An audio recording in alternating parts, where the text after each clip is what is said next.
Well, hi everyone and welcome. Today I'm joined by Catherine Lee, founder of the Neurodiverse Safe Work Initiative. Catherine, welcome. Thanks so much, Campbell. It's a privilege to be here. You're welcome. And can you tell us just a little bit about what the Neurodiverse Safe Work Initiative does? Yeah. Well, look, we're quite unique in the neurodiversity advocacy and awareness space. The Neurodiverse Safe Work Initiative originally came from my occupational health and safety practice. So I'm an occupational health and safety consultant. I've worked through my own consultancy, Lethbridge Piper and Associates, for a number of years, and through a number of experiences, which I won't go into now, I realized that there was a gap in my knowledge around providing or advising employers about providing safety systems and risk management systems for workers who are a little bit different, who think and function differently. And the more I read about conditions such as autism and ADHD and dyslexia, dyspraxia, dyscalculia, and so on, the more I learned about neurodiversity generally, and the more convinced I became that as an occupational health and safety professional, my service to my clients needed to be more inclusive of workers who think and function differently. I went looking for research. I went looking for articles, for research papers, for studies that could inform my practice as an occupational health and safety professional and the advice I give to employers. And I really couldn't find a lot. There was a lot of information available for employers about how to make workplaces more inclusive for workers who have conditions such as ADHD and autism, but they were all focused on the worker and making the worker more productive. And what I realized was that there was no recognition of the fact that people who think and function, who learn differently, who experience the physical environment, who perceive and respond to risk, and who regulate attention and emotions differently from others, need a slightly different approach when we're talking about managing things like risk. So I started the Neurodiverse Safe Work Initiative as a discrete service offering within Lethbridge Piper and Associates, and really set it up to provide education and resources and tools for employers about neurodivergence to help them adapt their health and safety management systems so that they could be more inclusive, but I guess more importantly, so that employers could discharge their primary duty of care under the Work Health and Safety Act, which is to ensure the safety of all workers, not just those who are neurotypical. So now the Neurodiverse Safe Work Initiative is standalone business, and I run them both separately. It's starting to get quite a following now, and the more I learn, the more I realize there is to do. That's awesome. Not only is that innovative, it's really, really important work.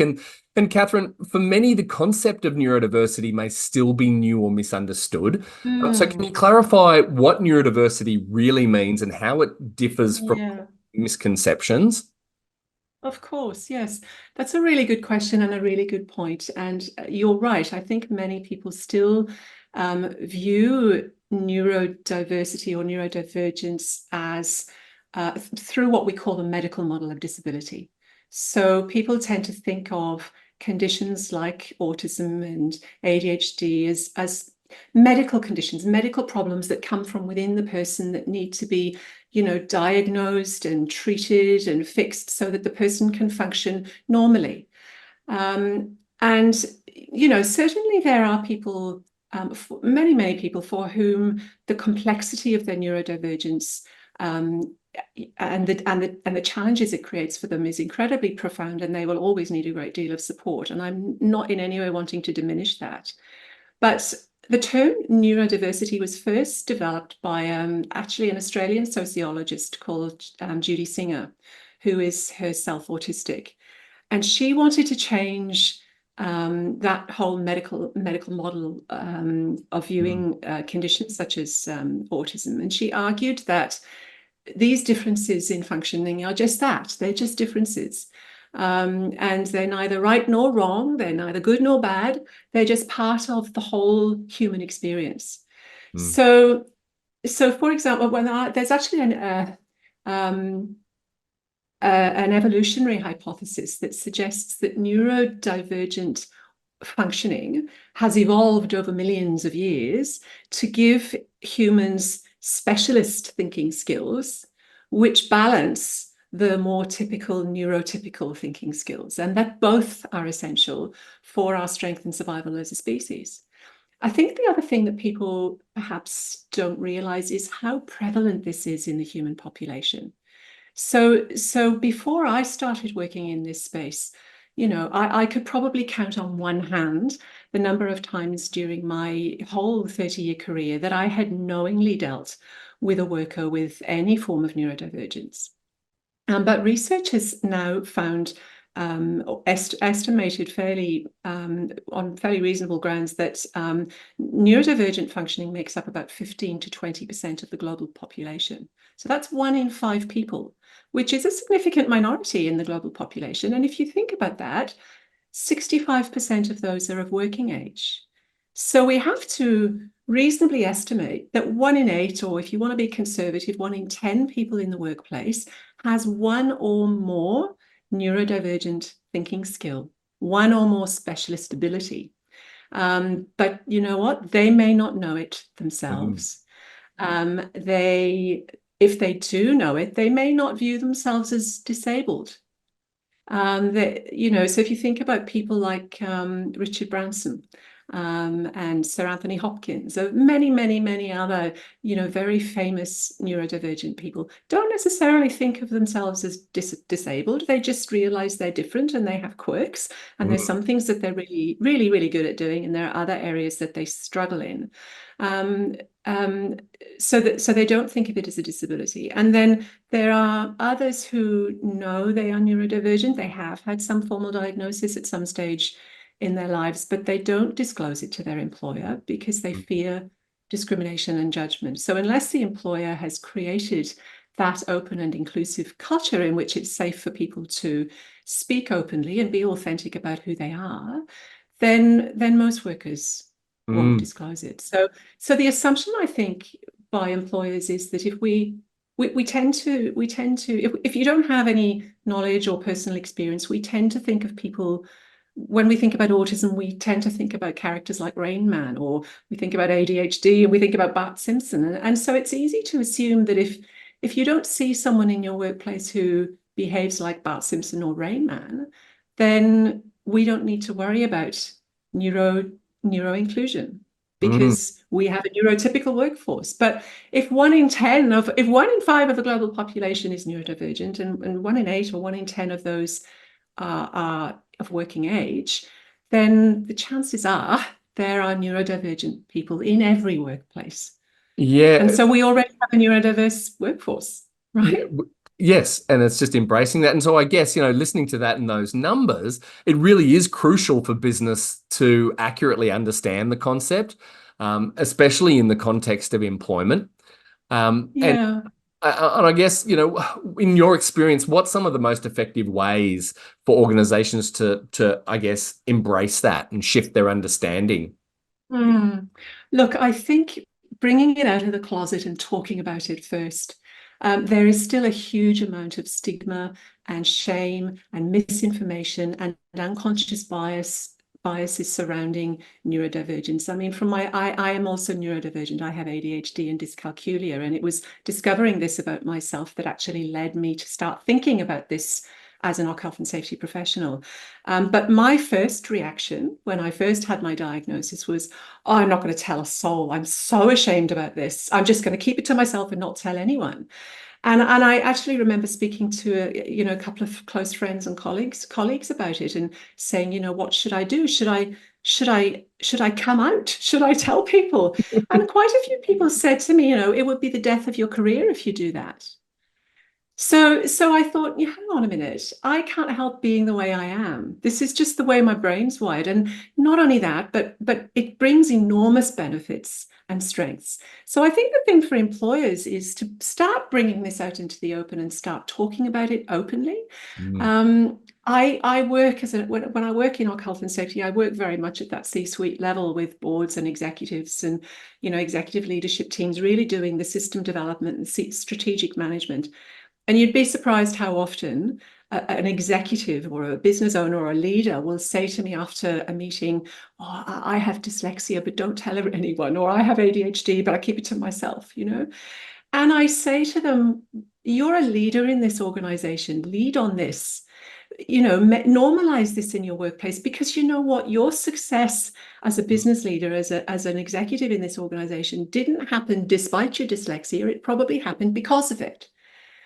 So neurodivergent functioning doesn't just bring problems and challenges, it brings enormous strengths and abilities, and it brings diversity of thought into your organization, and innovation and creativity, and resilience. And not only that, but if you recognize that you employ a neurodiverse workforce with lots of different people with everybody's different. We all have different strengths and abilities, but you better reflect the society that you're working in. So that means whatever goods and services and products you're offering to your customers as a business, you're better able to engage with your client base if you recognize that we have a neurodiverse workforce which reflects our neurodiverse society. So it makes us much more flexible. It makes so much sense. I mean, through awareness and understanding, we come together, as an organization, as people within the organization. That's Exactly. yeah, really interesting. Just shifting gears slightly, you mentioned the importance of approaching neurodiversity through the work health and safety lens, rather than solely through disability discrimination frameworks. Can you explain why that perspective is essential for creating inclusive workplaces, and how might this approach benefit both neurodivergent employees and their employers?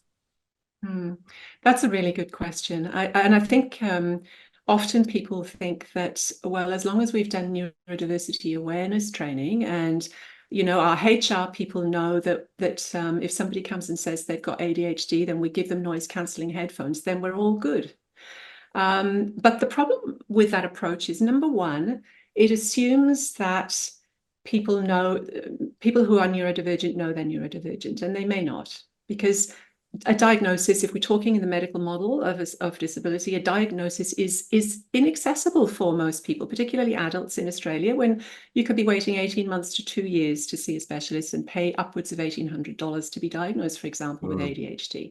So that's the first thing. A diagnosis may not have been accessible, so they don't know they're neurodivergent, or if they do know they're neurodivergent, they don't disclose it. They don't consider it to be a disability, so they're not going to ask for adjustments under the Disability Discrimination Act. And thirdly, if they do know, if they don't see that they're part of an inclusive organization, they fear shame and discrimination. So that's the problem. Is then with a worker, if they don't disclose, they enter what I call this vicious cycle of non-disclosure. They wear a mask, they come to work, and they try and fake normal. They try and fit in with these rigid and inflexible systems that the employer has put in place that suit the neurotypical workforce. And they do their best. They try hard, they work hard, they use all of the productivity tips and tools and tricks and hacks that they know how. But the thing is, neurodivergence isn't stable. It's not something that's always the same in a person. So it can wax and wane over time.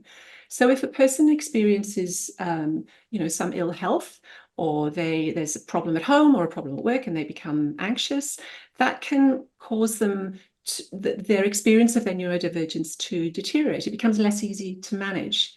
And so their work, and I've seen this many, many times, because they haven't told anyone, they're trying to mask it. Then over time, their work performance may deteriorate, their interpersonal relationships in work may deteriorate, and their safety performance may deteriorate. And what happens then is they enter the performance management cycle, which really doesn't help the worker at all, because no amount of firm discipline or being precise about what you want the worker to do differently is going to change the way their brain works. So it actually only makes it worse. And the more they worry, the more stressed they become, the harder it is for them to function. And look, usually, eventually, they end up exiting the organization, either because they've been walked out the door or they've decided to leave. And what happens then is the employers had no opportunity to learn how to do this differently. Other workers who've watched what's happened to this worker are going to go, oh, I'm not disclosing. And the poor worker is now out of a job, trying to find another job. So it's this vicious cycle of non-disclosure. And so it's up to the worker to decide whether they want to disclose or not. But that's a big risk for them to take either way. If they don't disclose, well, then their employer can't manage the work health and safety risks that affect them differently. But if they do disclose, then they risk discrimination and judgment. So they're damned if they do and they're damned if they don't, which is a problem because in every jurisdiction in Australia, the work health and safety legislation places the primary duty of care on the person conducting the business or undertaking. So that's the employer. And that primary duty of care is to ensure, so far as reasonably practicable, the health and safety of all workers, not just neurotypical workers. And what's more, that primary duty of care cannot be delegated. So why are we laboring neurodivergent workers with all of this responsibility and all of this risk to disclose or not disclose when it's up to the employer to create the conditions that are right for the neurodivergent worker to feel safe and comfortable that they're not going to be discriminated against or judged, and they can have a conversation about the way that they experience the work environment and some things contributions that they can make that other workers can't make because of their neurodivergent functioning, but also some of the challenges that they have that might require a slightly different approach to managing their safety. Yeah, that's really interesting. And so you're talking there about the different approaches, and one of the things that strikes me about the Neurodiverse Safe Work Initiative, that it advocates two main approaches to supporting neurodiverse individuals, the OHS management systems approach and the person-centered approach. So could you expand a little bit about on those methods and maybe some examples would be fantastic. Yeah, of course. Well, look, I mean, it's well known that now that a best practice approach for employers to managing work health and safety generally is to develop a work health and safety management system, usually around the Australian standard. There's an Australian standard for that, which I audit against. There's also a national self-insurers work health and safety audit tool as well. So most employers would know that that's the best way to manage safety, or the work health and safety regulators will advocate that approach. So it's a planned systematic approach towards managing risk. And actually, in the international standard and in most of the legislation, there's no distinction made between neurotypical workers and neurodivergent workers. There is a requirement there to provide safety for all workers. And in fact, the international standard does make reference to the fact that the management system and the contents of the management system and the way it's structured and implemented must factor in the different ways that people learn and communicate, different languages, different where there may be literacy challenges or numeracy challenges and so on. So, but in my experience as an auditor, I rarely see this flexibility in management systems. Our health and safety management systems tend to be built around neurotypical functioning. So let me give you an example. If I can have the best policies and procedures in the world around managing risk and have them available on a portal in work or have them in a hard copy manual in the lunchroom that people have to read and keep themselves up to date with. But if a person has dyslexia or ADHD, how in the world are they meant to take that information in? If the management system requires a person to fill in a form, like a pre-start checklist or an incident report form, how in the world are they meant to do that if they have dysgraphia? And the process of getting the information out of our head and out of our hand in writing or in a keyboard it's next to impossible. So there are many ways of making your management system more accessible. So, for example, if you're going to have it on a web-based system, well, then let's activate the various extensions, say on Google or Safari or whatever, to turn on those accessibility features so that a person can download and use the special ADHD reading font or the dyslexia reading font or even text-to-voice software so they can have the document read to them. You know, many people don't even know that these resources are available, and they are freely available. They just need to be activated. And then workers need to be told how to activate them. And you know what then? If I'm a dyslexic worker, okay, I can just turn on text-to-voice software and have this read to me. I don't have to disclose anything. Yeah. So if you build in these inclusive practices, and that's just one example, of course, but if you just build it in to your business systems, so it becomes business as usual, all of this accessibility is available for anyone that wants to use it, then you reduce the number of people who are disabled by your systems. Right. So that's the management system approach. We really encourage employers to consult. Obviously, consultation is a cornerstone of the Work Health and Safety Legislative Framework in Australia. Consult with a diverse group of workers, people from diverse backgrounds, and listen to their feedback and take it on board and try and accommodate the different ways that people think and learn and function. So that's really the management systems approach. And what I will say here, Cameron, for people tuning in today is if they want to look on our website, we actually have a mini gap analysis that we've designed that they can download. It's a free download on our website that will help people do a little bit of a gap analysis of their management systems to see where there might be some gaps. It's based on a management maturity model. So employers or representatives can rate themselves from beginning all the way through to excelling. And then on the reverse, there's a little plan that they can use if they identify areas, gaps where they can improve. So that's the management systems approach. And then the person-centered approach, implementing the management systems approach first means that fewer people are disabled by our systems for a start. So the systems are more accessible to a greater number of people. But there will always be people for whom their neurodivergent functioning is such that they will need more support and more adjustments. And this is where we come into the disability discrimination model. If they ask for reasonable adjustments under the Disability Discrimination Act, then consideration needs to be given to try and accommodate that request. But I advocate for employers to engage with workers in coaching style conversations. If the person is willing to disclose that they're neurodivergent, rather than offering suggestions and solutions and telling them what to do and telling them to try harder, get a planner. That's like saying to someone who's short-sighted and doesn't have glasses, go on, just focus your eyes harder, try harder, and you can see. Yeah. So if you think about it like this, you wear glasses, Campbell. I don't know whether you're short or long-sighted, but your glasses are outsourcing your eyes' capacity to focus on what it can't focus on. In the same way, adjustments in the workplace outsource the neurodivergent workers functioning in a particular area.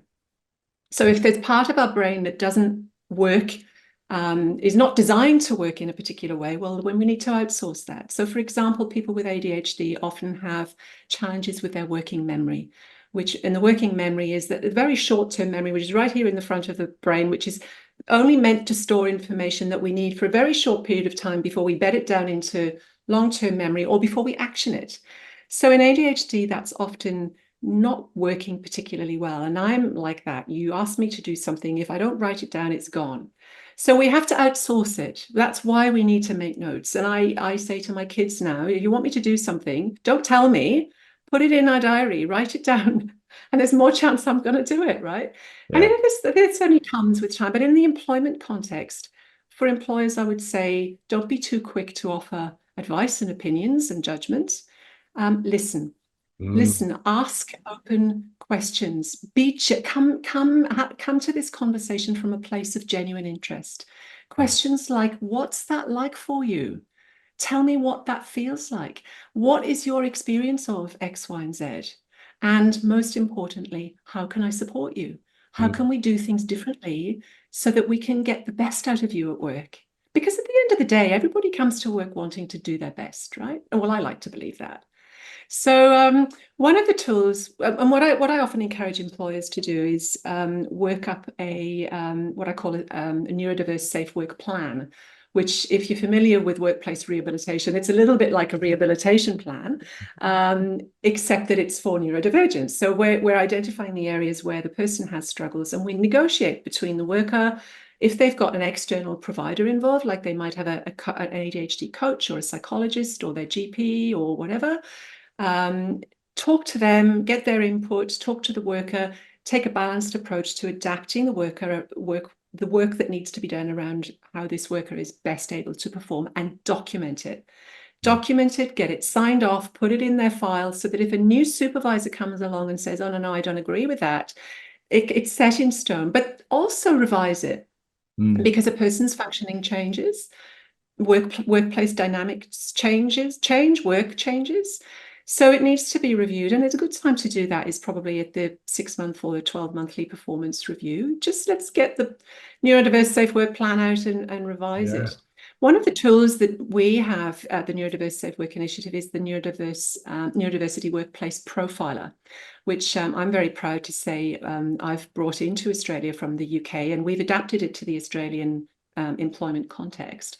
But this is a tool, think of it like a little bit like a Myers-Briggs or a DISC profiler, but it's specifically designed to map out a person's unique neurodivergent profile, bearing in mind that most people who are neurodivergent have more than one type. So some people will have, say, like me, ADHD and dyscalculia, or someone might have ADHD with some autism traits and some dyslexia traits, but not enough to meet the full diagnostic criteria. So it's very complex. We can't just put a label on someone and say, you have ADHD and therefore I know what you need. I'll give you some noise cancelling headphones and I've done my job, right? We have to understand the individual, which is why we need to take a person-centered approach and a strengths-based approach. So focus on what the person's good at, what they can do, and maximize their ability to do that as much as possible, and recognize that the areas where they're challenged, and help them build some support mechanisms and structures around them to help them do that, like a pair of glasses on a person that's short-sighted. So those are the two approaches. Our health and safety management systems approach brings more people into the fold, if you like, and then the person-centered approach then focuses on the needs of those individuals who, however flexible we make our management system, it'll never be able to fully ensure their safety. So we need to take that little bit of an extra step. Yeah, that's really interesting. And I guess with those two approaches, just thinking about your work with organizations, what, if any, challenges do organizations face when implementing these approaches? Are there any common challenges, and how might they overcome those obstacles? Look, I think, first of all, it's raising awareness, making people aware, normalizing this, bringing this into general conversation, bringing it out of the shadows. You know, that fear only comes from a lack of knowledge, a lack of awareness. And to break that down, we have to shine a light in the dark corners and encourage people to talk, bring in neurodiversity awareness training, celebrate. I'm pointing over this way. Yeah. We've got Neurodiversity Celebration Week going on at the moment. So, we have National Week, so there's ADHD Awareness Week, Autism Week. Bring some activities into the workplace to start opening the discussion and normalizing this in the workplace. And then the other barrier I think we often have is, and this is true of any new strategic initiative you want to bring into an organization, it really has to be led from the top. If you don't have commitment and buy-in from your board and your executive leadership team, it's very hard. I mean, we can agitate from the middle up and we can agitate from the bottom up.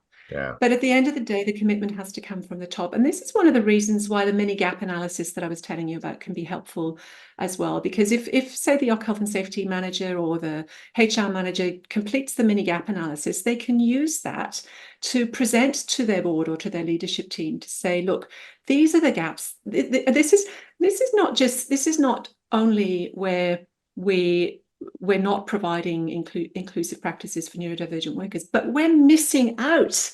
We're not capitalizing on these diverse skill sets that neurodivergent workers bring. So we could have a far more productive workforce if we take advantage of people's innate strengths that come with neurodivergence, as well as accommodating for the challenge areas that they have. So it really needs a strategic approach. And, it's surprising when I said to you before, when I speak to execs and boards, how often people say to me, "Oh, I'm dyslexic, but don't tell anyone." If I hear that, if there's someone at a senior leadership position that says that, my first response is, "You're a leader in this organization. Lead on this. Show the way. Advocate for this, because there'll be other neurodivergent workers in the workforce looking to you.